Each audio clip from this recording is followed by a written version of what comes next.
Prince Charles, at one time the most sought-after bachelor in the world. Quite a lot of young ladies thought they might fancy themselves as queen. He certainly made the most of his playboy image. Here was the action man prince, and here were a list of very glamorous young women in his company. As heir to the throne, the future of the monarchy was in his hands. Charles had one task: to find the wife who would become the future Queen of England and who would produce an heir. And his choice of wife paramount.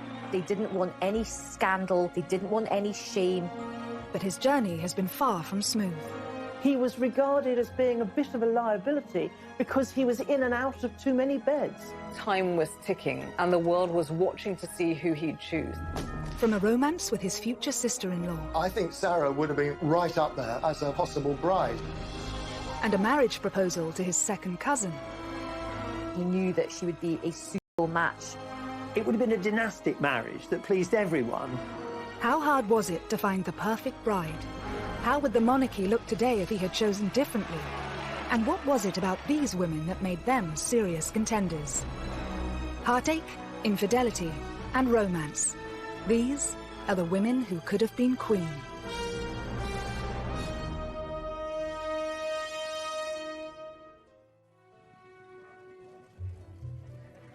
Prince Charles is now the paragon of wedded bliss after tying the knot with second wife Camilla, the Duchess of Cornwall, in 2005. Charles and Camilla's relationship today is serious, committed, stable, and a loving partnership. I think he was always in love with Camilla. He needed her companionship in his life, and he wasn't happy until he had it. Whilst the title Camilla will take is still a cause for debate, one thing is for sure. When Charles finally accedes to the throne, she will be by his side. But Charles's search to find his future queen has been far from easy. Before marrying his first wife, Lady Diana Spencer, the prince spent over a decade hunting for the right woman. Prince Charles found it very easy to find girlfriends to have fun with. He found it very difficult to find a young lady who he could actually marry. Charles set himself a deadline at age 30 to marry. He always knew he would be under immense pressure to choose the perfect bride. In a 1969 interview, he spoke passionately about the challenges of finding her. In my position, you're going to marry somebody who perhaps one day is going to become queen. And you've got to choose somebody very carefully, I think, who could fulfill this particular role. Because people like you, perhaps, would expect quite a lot from him, almost from childhood, that the chief task of his life was to carry on the dynasty successfully. So he had to get the right woman. There were strict criteria that any potential bride would have to meet. You needed to be aristocratic, able to gain the approval of the Queen herself, not a Catholic, not divorced, and an actual virgin. It was an absolute necessity that Charles should marry someone who had not had any other relationships with men. The phrase was she had to be Virgo intacta. These requirements were being placed on Charles in the 70s, in the age of the sexual revolution. I think it's probably right to say that in Charles's social circle, virgins were about as rare as mermaids.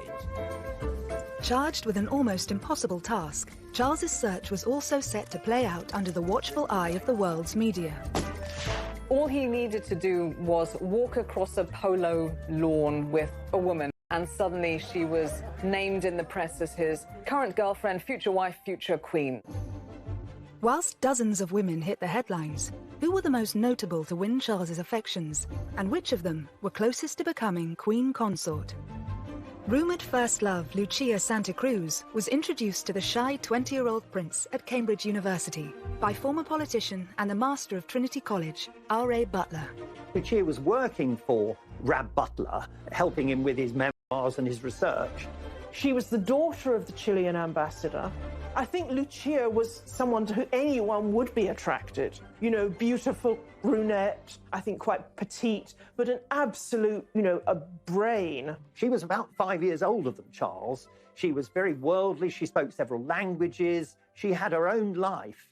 And according to everyone, Charles was immediately smitten. With this amazing young woman, Charles was said to have embarked on his very first love affair.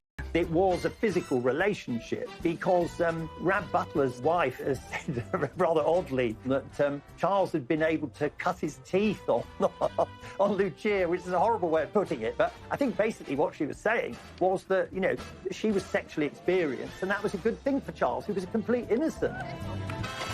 He was younger than his age, and this was true in a sexual sense as well. He'd had no early experience with women. I think his eyes opened to the great possibilities that there were out there. Whilst Lucia is regarded by many as Prince Charles' first serious girlfriend, was she ever a contender for Queen? Lucia could never have been a serious contender for marriage with Charles. I mean, Charles was simply too young, and I, doubt she'd have been interested. But of course, She was Catholic. As heir to the throne and the future head of the Church of England, he could not marry a Roman Catholic. So Lucia was never going to be in the running because of that. As future king, Charles would have to favour duty over passion. It's said that Lucia still remains good friends with Charles to this day, and it's widely reported that she even played matchmaker for his next serious relationship with Camilla Shand, one that would ultimately change the course of his life. she was living in the same block of flats as Camilla and said to Charles, you have to meet this girl. She's, almost the perfect person for you. Camilla was everything that Lucia was, and more, because she was English, she knew the royal family, she moved in the same circles, and she had the same strength, the same motherly qualities that Lucia had, but she had them, to an even greater extent. She's quite bold, quite racy sense of humour. She's not shy at all. If you're Prince Charles, who's a bit more sort of introverted, Camilla's qualities are extremely alluring. Plus, she's tough, and I think he likes strong women. Camilla's family history also featured a scandalous royal love affair that she was said to have enjoyed telling Charles about when they first met. She said, my great-grandmother was mistress to your great-great-grandfather, Edward VII. So how about it? Meaning, why don't we do the same thing? You can easily imagine Camilla saying that and meaning it with a laugh. Camilla completely took over him, physically, mentally, emotionally. I think there's no question that Charles's love for Camilla was greater than her for him. Her heart, I think, at that stage was really given to Andrew Parker Bowles. She was always more attracted to Andrew. Andrew was much sexier because he didn't have this slightly sort of vulnerable, weak, timid character that Charles had. But in the summer of 1972, whilst Andrew Parker Bowles was away for 6 months of army service, Charles and Camilla enjoyed a romance. She knew that Andrew Parker Bowles had been serially unfaithful to her and had carried on with all sorts of other women, including many of her own friends. And this was a bit of payback on Camilla's part. And boy, what a person to pay back your erring boyfriend with, and the heir to the throne. Despite his depth of feeling, Charles didn't propose to Camilla at this time. But would she have been a suitable contender for future Queen Consort had he followed his heart? Never mind the questions of Charles's age and Camilla's affection for Andrew Parker Bowles. There was one other huge problem. Camilla, who'd been around on the dating scene for several years, might just have been a little too racy for royal taste at that time. Camilla's great as a family. In late 1972, Charles and Camilla's short-lived relationship was placed on hold when the prince's naval obligations led to a tour of duty in the Caribbean. But Charles was to be left heartbroken by Camilla's next move. A week before Andrew and Camilla married, Charles begged her to call it off, but it was too late.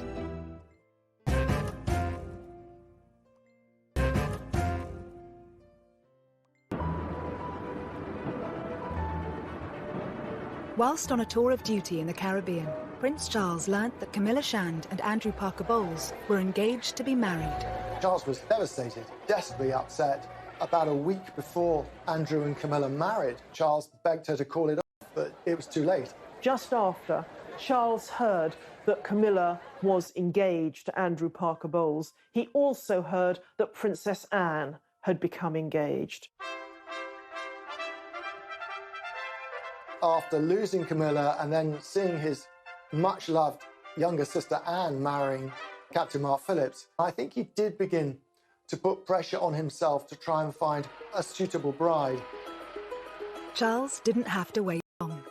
A week after Anne's wedding, he attended a shooting holiday in Spain, hosted by family friend Arthur Wellesley, the 8th Duke of Wellington. Here, sparks flew for Charles, with a true blue blood. Lady Jane Wellesley was the daughter of the Duke of Wellington, one of our most distinguished and noblest families. She was a very attractive, spirited young woman.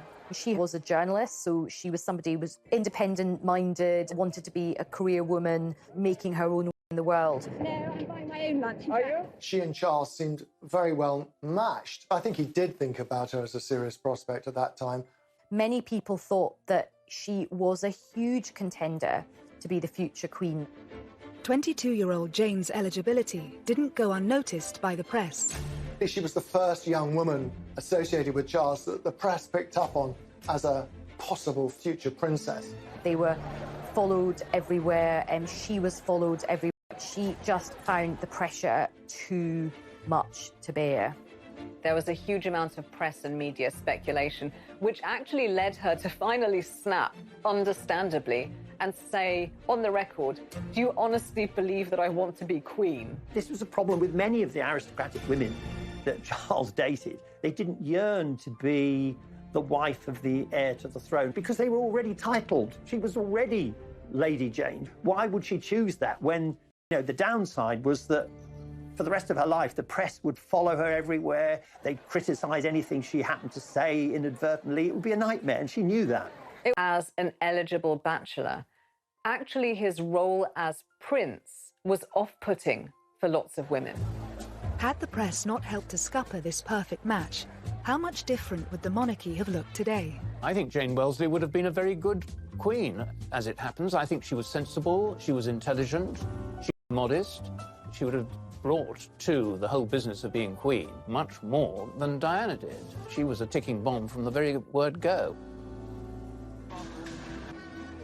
It was now 1974, and Charles' great-uncle, Lord Mountbatten, had a piece of advice for the 25-year-old prince. Mountbatten was urging Charles specifically that a young man should sow as many wild oats as possible before marriage, but that he should then marry a sweet, innocent girl so she can remain on a pedestal. It certainly looks like he did take that advice. Charles was incredibly close to Mountbatten, and he became one of the biggest influences on the prince's love life. I think Charles did have a bit of a fractious relationship with his own father, the Duke of Edinburgh. So I think his uncle provided him with just a lot of friendship and a lot of support. He advised Charles in a very loving, but also very calculating way. He was very much on the dynastic make, and he saw Charles as someone whom he could influence. It helped cement his connection with the royal family. He'd always interfered in royal life and had been doing it for many years. Decades before, Mountbatten had really tried to orchestrate the marriage of his nephew, Prince Philip, with Princess Elizabeth, the heiress to England. Now, that marriage, of course, happened, but not without Prince Philip actually warning his uncle to back off. Nevertheless, he was the mentor in Charles's life, and it was his advice that Charles decided to follow. Dickie Mountbatten was so supportive of Prince Charles's erotic adventures that he offered him the use of his own property, Broadlands, as a secret love nest or hideaway for Prince Charles to take his girlfriends. Charles didn't find it difficult to attract these young ladies.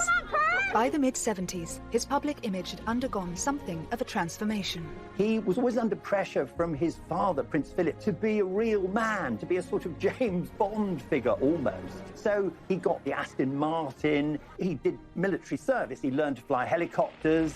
He was a good horseman. He was good at playing polo. He had a good figure. It looked very good in white riding breeches. He would take his shirt off, and he looked pretty fit in many ways.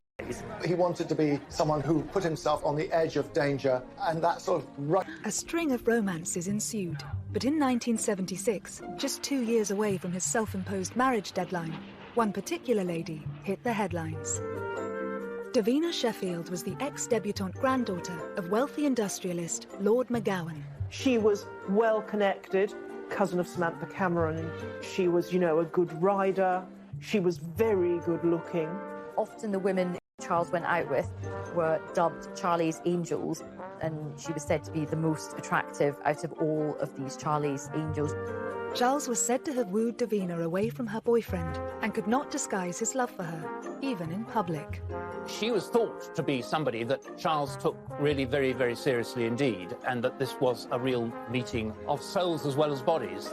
This was a viable enterprise, and that she might be the one that he actually chose. But it wasn't long before the relationship came to a sudden end. The story of Davina Sheffield and Charles was the story of several young women and Charles. At the time, there were rumours that Charles might propose to her. Her ex-boyfriend was pursued by the tabloids and wound up revealing that he and Davina had lived together, lived in sin, as it was put. And the moment that this emerged, it killed the romance between Charles and Davina Sheffield. And that is a pattern that kept on happening. Davina didn't fit into the criteria of the perfect woman, as dictated by the royal firm. But had she and Charles married, we would perhaps have a very different monarchy today. Davina Sheffield wasn't actually an aristocrat of the ancient blue-blooded type. She was descended from industrialists, so her wealth was relatively new money. If she'd married into the royal family, she would have brought in some of the freshness and entrepreneurialism that surrounds industrialism. She would be quite a breath of fresh air, much as Meghan was supposed to be when she married Harry. There's scope in the monarchy for blowing away some of the cobwebs. As his 29th birthday approached, Charles felt an increasing sense of urgency to get married, and his next significant relationship saw a return to a woman of breeding. Like Lady Jane before her, Lady Sarah Spencer hailed from elite aristocracy. The 22-year-old daughter of the 8th Earl Spencer, she was also Diana's older sister. Lady Sarah Spencer came from exactly the correct lineage to marry Prince Charles. Sarah, from an early age, had been brought up on the edge of the Sandringham estate. Even her grandmothers were ladies-in-waiting to the Queen Mother. And of course, the Spencers had been intertwined with the royal family forever. She and Charles met at one of the Queen's. Charles was rather taken with Sarah, with her reddish hair and her outgoing sense of humour, and they began dating. After Sarah earned an invitation to Balmoral at the end of the summer, she reciprocated by asking the 28-year-old prince to a shooting weekend at Althorpe, the Spencer estate in Northamptonshire. On arrival at the house, Charles clapped eyes on Diana for the first time, who was then just 16 years old, tall and rather gangling. Diana at the time was probably too young to, really impinge very seriously on his notice. But he made a huge impression on her. Diana thought how wonderful, how dashing, how handsome he seemed in the flesh. She'd been rather taken by him as a teenager. It's said that she had a picture of him on her school dormitory wall. I think she was rather struck by that first encounter. But for now, Diana was nothing more than his girlfriend's younger sister. And it was Sarah who joined Charles on a skiing trip to Closters in the February of 1978. To go on holiday with the Prince of Wales was quite a big step, and it did suggest that this romance possibly had legs. But on their return, Sarah made a huge mistake.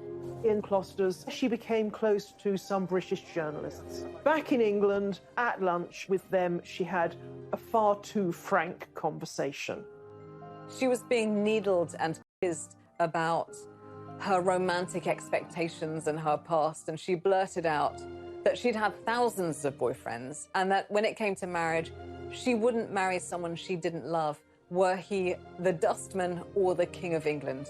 She then realised what she'd done and phoned Charles to confess. He said, "You've done a very stupid thing." And that was that. She was basically not just telling him that she didn't love him, she was sort of telling the whole world that she didn't love him, even though he was the future King of England. So I think that was quite embarrassing for him. As far as Charles was concerned, for his girlfriends to talk to the press was just about the worst thing that they could possibly do. Lady Sarah would eventually watch her younger sister marry Charles. But how would she have fared in Diana's place? I think she'd have been a much better match for Charles, because Charles needed someone who's a bit stronger than Diana, and Sarah was that person. I like her honesty and her toughness. I wish that some of that boldness had transferred to Diana. Instead, Lady Sarah was happy to take the credit for Charles and Diana's union, calling herself Cupid. But it would be another 3 years before their relationship would begin. In the meantime, Charles would propose to 2 other women.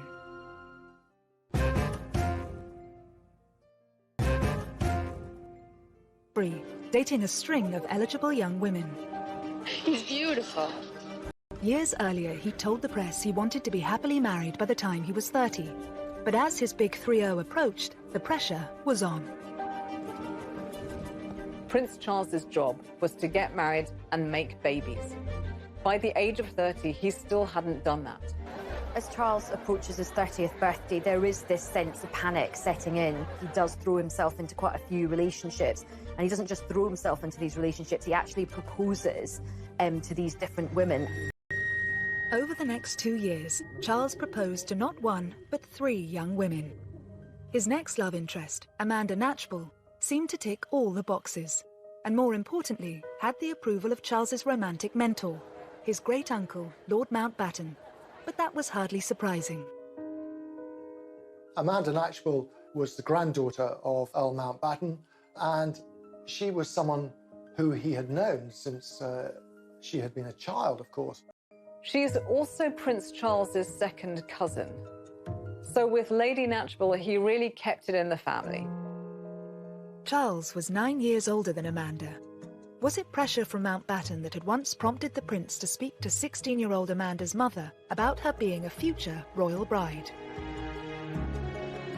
Charles considered it from a very early age, but I think that Mountbatten had sown the seeds. I think Charles, the future king, was, as far as Mountbatten was concerned, he was a pawn.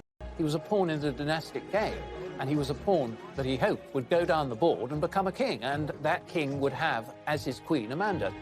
I find that the most interesting of the relationships, not because it was emotionally intense on either of their part, it wasn't, but because Charles seemed so ready, so willing to consider a very young teenager as a possible bride, just, because everyone told him he should do. Amanda Knatchbull's mother, Lady Brabant, was very wary. I think she sensed that Charles was casting around for someone who was suitable rather than someone who he was in love with. She told Charles to wait and see if a relationship developed. Over the next 5 years, Charles and Amanda did become close friends. But how suitable would she have been as a royal bride? Amanda Knatchbull was descended from Queen Victoria. She was supremely aristocratic. She was virtually part of the family already. She knew the ropes. So from many points of view, she was absolutely ideal. I think he was very fond of her, and obviously they had a mutual closeness to Lord Mountbatten. He knew that they didn't fall in love at first sight. They weren't having sexy romps. This would be an old-school merger, not a love marriage. In 1979, Charles did propose to 21-year-old Amanda. But despite pressure from Lord Mountbatten, it appears Amanda wasn't interested in becoming a royal bride. He did propose, and she was quite firm, and she didn't say, "Oh, thank you, how wonderful, I need time to think about it." She actually turned him down on the spot, but she did it with great elegance, and it left no bad feelings. Amanda Knatchbull turned Charles down because I think she just couldn't bear the thought of the exposure to the pressures of monarchy. She doesn't see herself as a future queen. As far as Charles was concerned, he was disappointed, but perhaps not that disappointed, because I don't think that the chemistry was really ever there as far as he was concerned. He was being a dutiful nephew as opposed to an ardent lover. Despite her aristocratic pedigree, Amanda went on to have a successful career as a social worker and advocate for affordable housing. But had she accepted Charles's proposal, how different would the monarchy look? She would have been politicized, socially clued up, a reforming queen. She wouldn't have just traveled around wearing a tiara and amazing clothes. After Lady Amanda's rejection, it seems Charles didn't hang around, because shortly afterwards he was seeing another heiress, Anna Wallis. She was the next in line, not to the throne, but the next in line to Prince Charles's bedroom. Interestingly, if you look at pictures, she looks, as someone once put it, like a more dangerous version of Lady Di. Well, it appears to be a full-on passionate romance. I would say they had a very hands-on relationship. Charles and Anna are said to have connected through a mutual love of country sports. But on paper, was Anna a strong contender for the role of royal bride? Anna Wallis was the daughter of a Scottish landowner. So in one sense, she looked really quite suitable. She was horse mad, hunting mad. She was known as Whiplash Wallis, apparently, partly for her temper, her quick temper. She always rode higher and faster and longer than people on the hunt. Charles was very much taken with her for a brief while. The royal family don't tend to like women who have particularly strong personalities, so she might not have actually been a very good fit in the long term. In early 1980, Charles is said to have proposed to Whiplash Wallis. However, it's rumoured that Anna turned him down because his old flame was back on the scene, Camilla Parker Bowles. Marry Anna Wallis, or perhaps he was just pretty desperate, full stop, because he proposed to her twice. The thing is, it was obvious by this stage that Charles was in love with Camilla. Anna Wallis was the first of Charles's girlfriends to, as it were, have Camilla really shoved in her face. The Royal Opera House, Covent Garden tonight.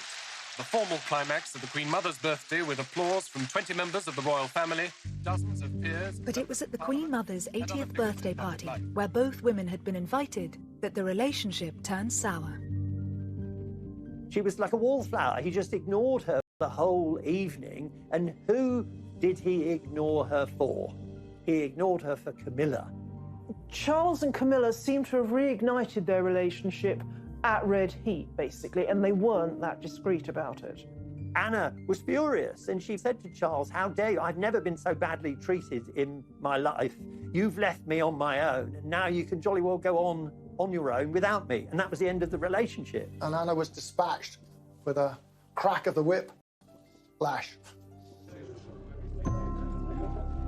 After Anna's proposal was rejected, was it to be third time lucky for the Prince of Wales?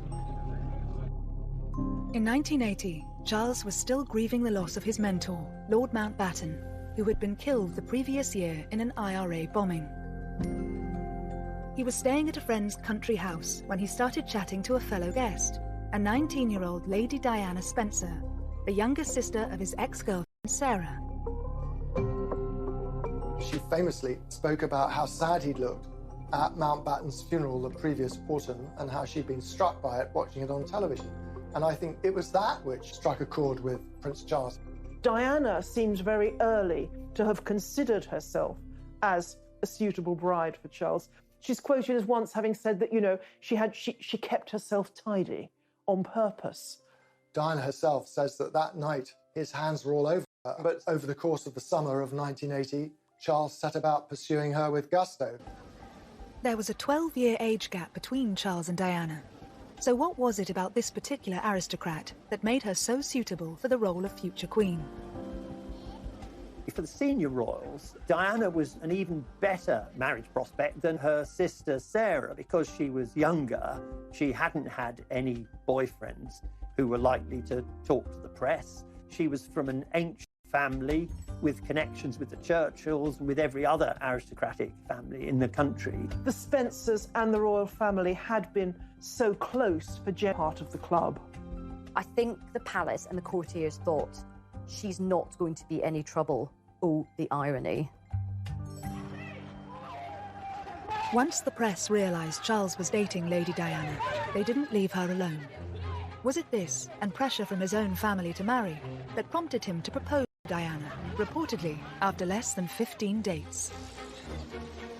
Is there any possibility of any announcements of your marriage in the near future? Can you tell me? Can you tell me if there's any possibility? I'm not going to say anything, please. September 1980, they'd known each other no more than 6 weeks. They hadn't really seen a lot of each other. But the newspapers were already writing about her as, this is the woman Prince of Wales will marry.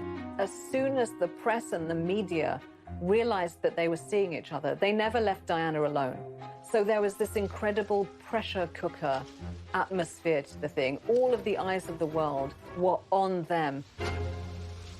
The amount of time they actually spent together from choice as two people getting to know each other and wanting to spend their lives together was absolutely minimal. Warning signs were there to see. On February the 24th, 1981, the Prince of Wales and Lady Diana Spencer officially announced their engagement. But 4 decades on, it's remembered for all the wrong reasons. And I suppose in love. Of course. Whatever in love means. I mean, that means no, by the way. It was such a badly phrased answer, and definitely at the wrong time. And it's sort of come back to haunt him, and it came back to haunt the pair of them for years and years. He was just trying to be clever. And of course, when you're trying to be clever to that extent, you turn out to be extremely stupid. And that's what he was. But if Charles was in love with anyone, was it with Camilla Parker Bowles? Whether or not he was still seeing Camilla romantically at this stage, it's clear that Diana saw her as a threat. All through the engagement, Camilla was a very powerful presence. It's only that Diana was a bit of an innocent that meant she didn't do anything about it. She suspected that Charles was still in love with Camilla, and there are all sorts of straws in the wind. Telephone calls, cufflinks with joined C's, Charles and Camilla, which aroused her suspicions. So from the very start, she felt deeply insecure. Famously, you know, her sisters said to her, "You can't back out now, your face is on the tea towels." There is that sense of this huge public pressure, be letting down a whole nation if they backed out. But the nation did get their fairy tale wedding on July 29, 1981, when at the age of 32, the Prince of Wales married his 20-year-old virgin bride. I pronounce that they be man and wife together, in the name of the Father, and of the Son, and of the Holy Ghost. Amen. Here was the dashing, handsome heir to the throne marrying a beautiful, blushing bride with impeccable pedigree. It was fairy tale-like. But behind the scenes, the reality was less satisfactory, and Charles himself was already beginning to have terrible doubts. She was beginning to be eaten up by jealousy of Camilla. And so the fairy tale wedding, it was sort of Hansel and Gretel, sinister fairy tale, something much more dangerous to the future of the monarchy. As the fairy tale turned sour, Charles risked it all for the woman he loved. There was a poll in a major newspaper that said that between 80 to 90% of people felt that Prince Charles's behavior had significantly damaged the monarchy and would significantly damage it going forwards.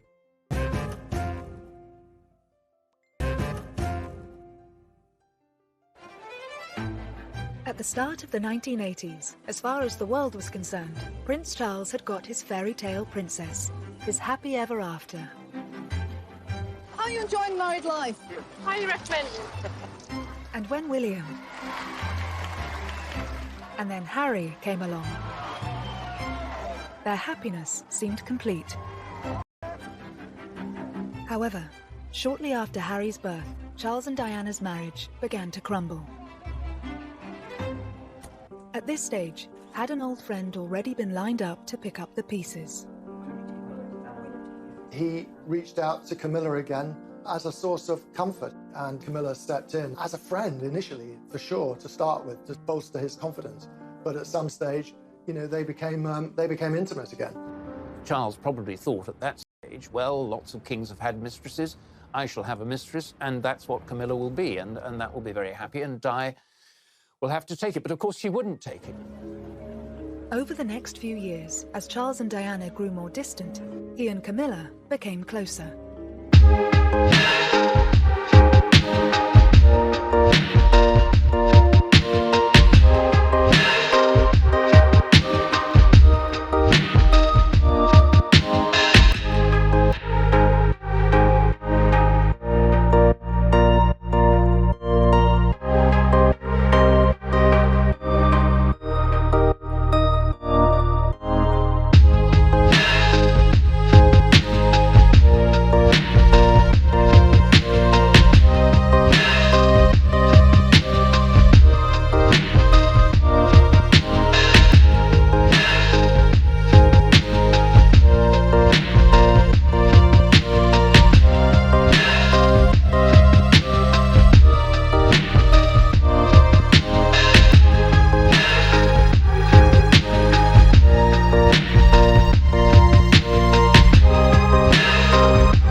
first wedding, which was something out of a sort of Disney movie with his Disney princess, this was so different. They looked really happy.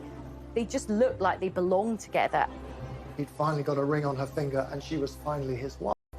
And it did feel like the whole country had come to the end of this most epic of romantic journeys. As far as Charles is concerned, Camilla is his perfect partner. But on paper, the divorcee Duchess is far from the perfect royal bride.